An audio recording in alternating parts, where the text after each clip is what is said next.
Dinagsa ang ipinatawag na audition para sa mga nagnanais maging miyembro ng gag show ng GMA7 na Bubble Gang.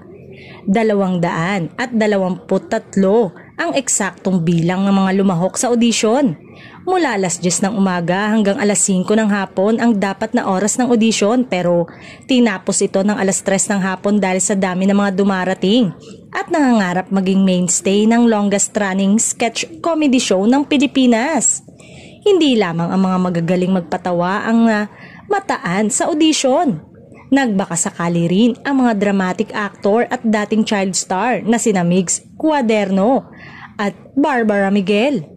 Sumali rin sa audition na tinatawag na BBL Gang ng bayan ang komedyan na si TJ Valderrama, ang content creator na si Makoy Dabs at ang miyembro ng Japanese trio na Sky Garden na si Iwa.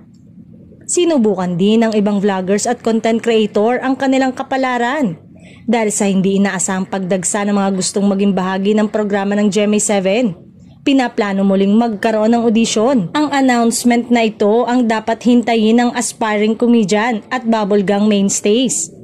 Ipagdiriwang ng Bubble Gang ang ika-30 taong anibersaryo nito sa pamamagitan ng isang espesyal na pagtatanghal sa October 20, 2025. Kasabay nito ang pagpapakilala sa mga mapapalad na napili para maging co-star nina Michael V, Paulo Contis, Buboy Villar, Kokoy De Santos, Matt Lozano, E.A. Guzman, Betong Sumaya, Ana Baro, Cheska Fausto at Charis Solomon.